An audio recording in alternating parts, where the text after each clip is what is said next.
Mes parents n'ignoraient pas mon fils de manière bruyante, ils l'ignoraient discrètement, comme un simple bruit de fond, comme une musique d'ascenseur, comme quelque chose que l'on ne remarque que lorsque cela s'arrête. C'était le 75e anniversaire de ma grand-mère, un grand dîner dans un salon privé d'un restaurant chic du 8e arrondissement de Paris, avec des verres en cristal et une atmosphère feutrée.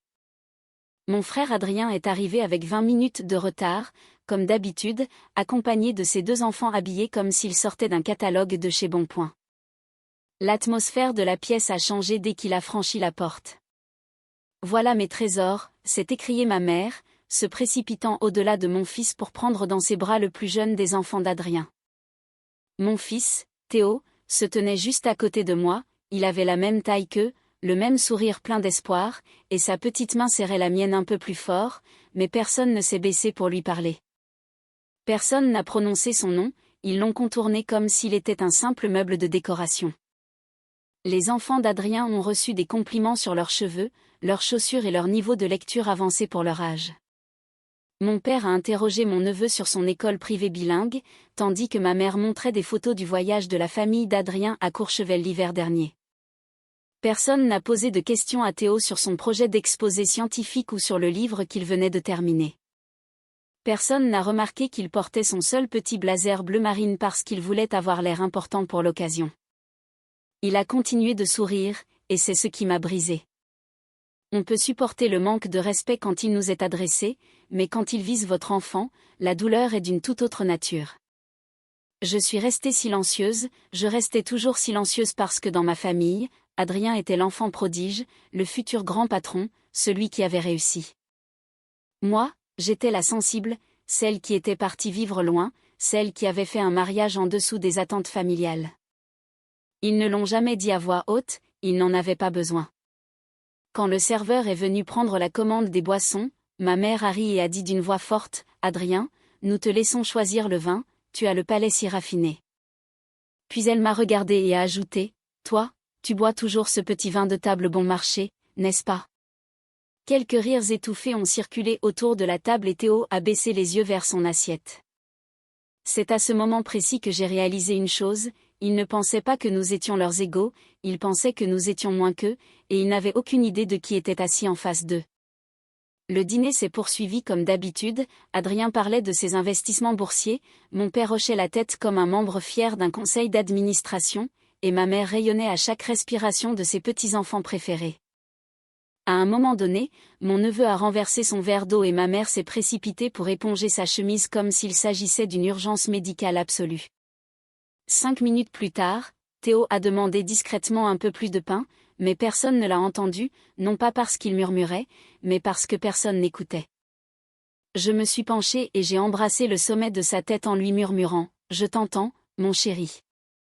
Il m'a adressé ce sourire courageux une fois de plus. C'est alors que ma grand-mère, la seule personne dans cette pièce qui me voyait encore vraiment, s'est raclé la gorge. « Alors, Camille, a-t-elle dit en me regardant droit dans les yeux, où habitez-vous ces temps-ci » La table est devenue silencieuse, Adrien a eu un léger sourire narquois et ma mère est intervenue avant que je ne puisse répondre. « Oh, elle loue un petit quelque chose dans le centre, n'est-ce pas ? Quelque chose de modeste, de cosy. » Voilà, c'était là, la supposition arrogante, le mépris tranquille. J'ai pris mon verre, j'ai bu une gorgée lentement, puis j'ai dit calmement, « En fait, nous venons de déménager. » Mon père n'a même pas levé les yeux, alors j'ai continué, « C'est juste un petit appartement de réception avec terrasse donnant sur le jardin des Tuileries. » Le silence qui a suivi était délicieux. Adrien s'est arrêté de mâcher, ma mère a cligné des yeux 2 fois et mon père m'a enfin regardé. Un appartement de réception aux Tuileries, a répété Adrien comme si je venais de dire que j'avais acheté la Tour Eiffel. J'ai hoché la tête, rien d'extravagant, 4 chambres, une terrasse privée, la vue est incroyable au coucher du soleil. J'ai haussé les épaules comme si ce n'était rien, parce que pour moi, ça ne l'était pas. J'ai observé leur visage attentivement, la confusion, le doute, le calcul mental. Adrien a été le premier à rire, « Waouh, le loyer doit être exorbitant. » C'était encore là, le mot loyer, car ils avaient besoin que ce soit une location pour ne pas bousculer la hiérarchie familiale. J'ai souri et j'ai dit doucement, « Oh, nous ne louons pas. » On pouvait littéralement sentir l'air changer dans la pièce. Le sourire de ma mère s'est figé, mon père s'est reculé lentement dans son fauteuil et Adrien m'a regardé comme on regarde un tour de magie que l'on n'arrive pas à comprendre. « Comment » a-t-il demandé, sans félicitations, sans enthousiasme, juste ce « comment ». Je me suis adossée à ma chaise, le travail, tout simplement. Ce que je n'ai pas dit, c'est que pendant qu'ils étaient occupés à applaudir la start-up risquée d'Adrien, je bâtissais quelque chose de solide. Pendant qu'il finançait son image de marque, je finançais des actifs réels. Pendant qu'ils ignoraient mon fils, je construisais son avenir. Ma grand-mère a eu un léger sourire. « J'aimerais beaucoup voir ça », a-t-elle dit. J'ai soutenu son regard. « Tu devrais venir, maman. » Et de l'autre côté de la table, pour la première fois de ma vie d'adulte, Adrien n'avait plus l'air supérieur, il avait l'air nerveux. Et ce n'était que le début de l'incendie. 3 jours plus tard, ma mère a appelé, non pas pour s'excuser, ni pour prendre de nos nouvelles, elle voulait l'adresse. Sa voix se voulait décontractée. « Oh, ton père et moi pensions passer dimanche, juste pour voir l'endroit. » Bien sûr, la curiosité est plus forte que la fierté. Bien sûr, ai-je répondu, venez vers 16 heures. Elle a hésité, Adrien viendra peut-être aussi. J'ai souri intérieurement, je m'en doutais. Le dimanche est arrivé, froid et lumineux, une de ces après-midi parisiennes cristallines où le ciel est si pur qu'il semble pouvoir briser du verre. Théo se tenait près de la fenêtre, regardant les jardins en bas. « Ils viennent vraiment ici » a-t-il demandé doucement. « Oui » ai-je dit en ajustant son col, et cette fois, ils te verront. À exactement 16h12, l'interphone a sonné. « Oui, madame » a dit le gardien, « vos invités sont arrivés. » J'aimais le son de ce mot, invité. Le trajet en ascenseur dure 40 secondes, assez longtemps pour que le doute grandisse, assez longtemps pour qu'Adrien rejoue notre conversation du dîner dans sa tête. Quand les portes se sont ouvertes, j'ai observé leur visage via l'écran de sécurité, la confusion d'abord, puis la réalisation. Les sols en marbre, les fenêtres monumentales, la terrasse s'étendant vers le parc, ce genre de luxe discret qui ne hurle pas mais qui murmure. La porte s'est ouverte et ma mère est entrée comme si elle pénétrait dans un musée. « Oh » a-t-elle soufflé. Mon père n'a rien dit, il a juste regardé autour de lui lentement. Adrien est entré le dernier, il ne souriait pas, il scannait, calculait, mesurait. « C'est » a commencé ma mère, mais elle n'a pas pu finir sa phrase. « C'est chez nous » ai-je dit calmement. Théo est arrivé en courant dans le couloir, il n'était pas timide, il n'était pas invisible, il était confiant. « Mamie, regarde, on voit tout le parc depuis ma chambre. » Elle l'a regardé comme si elle le voyait pour la première fois. « C'est merveilleux » a-t-elle dit doucement. Adrien s'est approché des fenêtres. « Tu as acheté ça » a-t-il demandé. « Oui, sans hypothèque. » J'ai penché la tête, est-ce que cela a de l'importance ? Il n'a pas répondu. Nous leur avons fait faire le tour du propriétaire, la cuisine sur mesure, le bureau privé, le jardin de terrasse. Mais le moment où la mâchoire d'Adrien s'est contractée, c'est dans le bureau, sur le mur, où se trouvait un article encadré du magazine Forbes avec le portrait de mon entreprise et mon nom en gras. Mon père s'est approché pour le lire. « Tu es l'actionnaire majoritaire » a-t-il demandé lentement. « Oui. » Le silence est revenu, le même silence qu'au dîner, mais cette fois-ci, il était beaucoup plus lourd parce qu'il y avait des preuves. Nous sommes retournés au salon, le café a été servi par une personne qui travaillait pour moi. Ma mère touchait les objets du bout des doigts comme s'ils pouvaient disparaître. Adrien est resté debout. « Je ne savais pas que ton petit truc de consulting était devenu ça » a-t-il dit prudemment. « Petit truc, même maintenant. » J'ai souri, ça a pris de l'ampleur. Mon père s'est raclé la gorge. L'entreprise d'Adrien traverse une difficulté temporaire de liquidité, a-t-il lâché soudainement. Et voilà, la vraie raison de la visite. Je n'ai rien dit. Adrien s'est finalement assis, se penchant en avant. Nous clôturons une levée de fonds, un besoin de trésorerie à court terme, rien de grave. Je l'ai regardé fixement parce que je savais quelque chose qu'il ignorait. Il y a 6 mois, quand son entreprise a commencé à perdre des investisseurs, c'est moi qui ai racheté discrètement une partie importante de leur dette via une société de portefeuille. Il n'a jamais vérifié qui était derrière, il a supposé que c'était un autre investisseur anonyme, il s'est trompé. Je pourrais peut-être aider, ai-je dit d'un ton léger. La tête de ma mère s'est tournée vers moi, les yeux d'Adrien se sont rétrécis. Qu'est-ce que tu veux dire, a-t-il demandé. J'ai pris mon téléphone, j'ai composé un numéro et j'ai mis le haut-parleur. Bonjour Marc, ai-je dit calmement, oui, vous pouvez lancer la révision du dossier Anderson Tech, option de restructuration complète. Le visage d'Adrien est devenu livide. C'est mon, il s'est arrêté.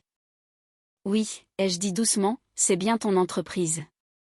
La pièce est devenue si silencieuse qu'on entendait le ronronnement du chauffage. Mon père nous regardait alternativement, de quoi parle-t-elle? Adrien me fixait comme s'il voyait une étrangère. C'est toi qui détiens cette dette, a-t-il demandé lentement. Je détiens une part de contrôle, ai-je corrigé. Mon fils était assis à côté de moi, il observait tout, il n'était pas confus, il n'était pas ignoré, il observait. Je pourrais exiger le remboursement immédiat, ai-je ajouté calmement, légalement, dès aujourd'hui. Ma mère a murmuré, tu ne ferais pas ça. Je me suis tournée vers elle, vous n'avez pas remarqué quand mon fils a demandé du pain. Ses yeux se sont remplis de larmes instantanément. Vous n'avez pas remarqué quand il a porté son blazer pour vous plaire. Silence. J'ai regardé à nouveau Adrien, mais je ne le ferai pas, parce que le but n'est pas de te détruire. Il a dégluti. Le but est de te faire comprendre quelque chose. Je me suis levée, je suis allée vers mon fils et j'ai posé ma main sur son épaule. Vous ne nous traiterez plus jamais comme un bruit de fond, ai-je dit tranquillement, ni dans ma vie, ni dans mes affaires, plus jamais. La voix d'Adrien a légèrement tremblé, qu'est-ce que tu veux? Du respect, mais je ne l'ai pas dit. Au lieu de cela, j'ai regardé mon fils et j'ai souri. Ce que je veux est très simple, ai-je dit doucement, vous ne l'ignorerez plus jamais. Personne n'a discuté, personne n'a ri, et pour la première fois dans l'histoire de notre famille, le pouvoir n'appartenait plus à l'enfant prodige, il appartenait à celle qu'ils avaient sous-estimée. Personne n'a parlé pendant 10 secondes entières après mes paroles. Ce n'était pas crié, ce n'était pas théâtral, mais l'impact était là. Adrien s'est rassis comme si on lui avait coupé le souffle. Pour la première fois de sa vie, il n'était pas celui qui tenait les cartes en main. Mon père semblait avoir vieilli de 10 ans, ma mère avait l'air honteuse, et mon fils me regardait comme si je venais de déplacer une montagne. Adrien a fini par se racler la gorge, tu ferais vraiment couler ma boîte pour ça? J'ai penché la tête, pourquoi exactement? Il a hésité, il ne pouvait pas le dire, pour le manque de respect, pour le favoritisme, pour des années de mépris. C'est juste la dynamique familiale, a-t-il marmonné. Ce n'est pas juste quoi que ce soit, ai-je répondu calmement, tu as construit un récit où j'étais inférieur, où mon enfant était inférieur, et tu t'y sentais bien. Nouveau silence. Mon père s'est frotté les tempes, nous n'avons jamais voulu te faire ressentir cela. Je n'ai pas élevé la voix, vous n'aviez pas besoin de le vouloir, vous l'avez fait. Ma mère s'est finalement tournée vers Théo, mon chéri, je suis désolée si nous avons. Il n'avait pas l'air en colère, il n'avait pas l'air triste, il avait juste l'air perplexe. Pourquoi vous ne me posez jamais de questions sur l'école, a-t-il demandé doucement. Cette question a frappé plus fort que tout ce que j'avais pu dire, parce qu'elle était simple et vraie. Ma mère a couvert sa bouche de sa main. Adrien a détourné le regard et quelque chose a basculé dans cette pièce, pas seulement le pouvoir, mais la perspective. Pour la première fois, ils ne se défendaient pas, ils se voyaient tels qu'ils étaient. Adrien s'est levé brusquement et s'est approché de la fenêtre. Son reflet dans la vitre semblait plus petit. Tu as racheté la dette via une société écran, a-t-il dit lentement, tu as planifié tout ça? J'ai laissé échapper un léger soupir, non, j'ai planifié ma réussite, c'est différent. Je n'ai pas construit ma vie pour détruire la tienne, je l'ai construite parce que je refusais de rester insignifiante. Il s'est retourné, tu pourrais me ruiner. Oui. Cette honnêteté l'a effrayé plus que la colère ne l'aurait fait. Mais je ne le ferai pas, ai-je continué, parce que je n'ai pas besoin de vengeance pour gagner. C'est ça le vrai pouvoir, on n'a pas besoin de s'en servir, il suffit que les gens sachent qu'on le possède. Mon père me regardait différemment maintenant, sans condescendance, avec curiosité. Depuis combien de temps, a-t-il demandé à voix basse. Depuis combien de temps as-tu ce succès? Assez longtemps, ai-je répondu, pendant qu'Adrien faisait la une pour ses levées de fonds tapa accent grave l'œil, j'achetais des actifs. Pendant que vous partagiez ces interviews, je négociais des parts de capital. Pendant que vous me disiez que j'étais courageuse de travailler, je bâtissais quelque chose qui n'avait pas besoin de votre validation.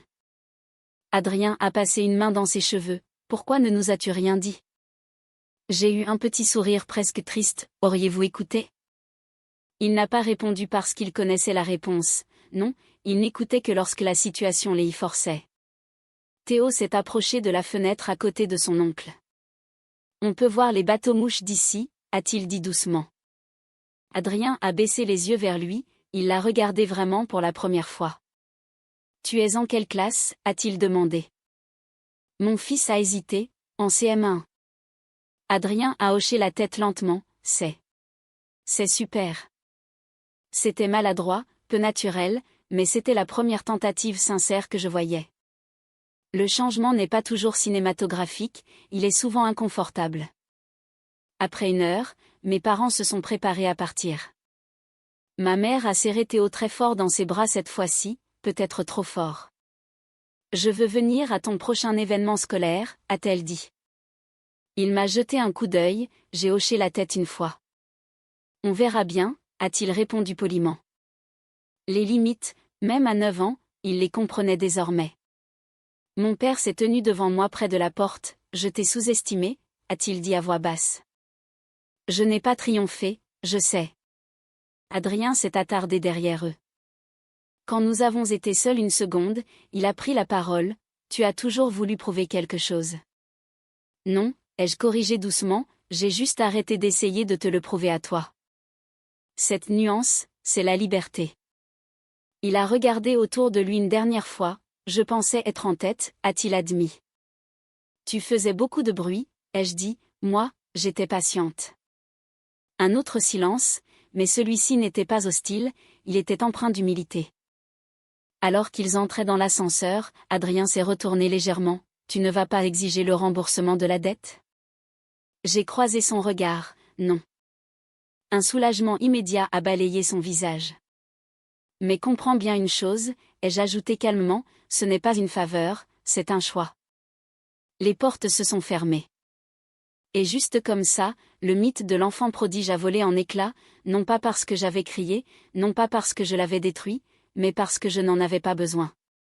Quand l'appartement est redevenu calme, mon fils s'est approché et a entouré ma taille de ses bras. Tu es vraiment puissante, maman, a-t-il dit doucement. Je me suis mise à sa hauteur, non, ai-je chuchoté, je suis juste préparée. Il a réfléchi à cela, est-ce que tu étais en colère? Oui, ai-je admis, mais je n'ai pas laissé la colère décider de mon avenir. C'est la partie que les gens ne comprennent pas au sujet de la vengeance. La meilleure des revanches n'est pas la destruction, c'est l'élévation. C'est devenir si incontestable que le manque de respect en devient ridicule. Ce soir-là, alors que le soleil se couchait sur les Tuileries et que Paris s'illuminait d'or sous nos pieds, mon téléphone a vibré. Un message de ma mère, nous sommes fiers de toi. Je l'ai fixé longuement, puis j'ai posé le téléphone parce que je n'en avais plus besoin.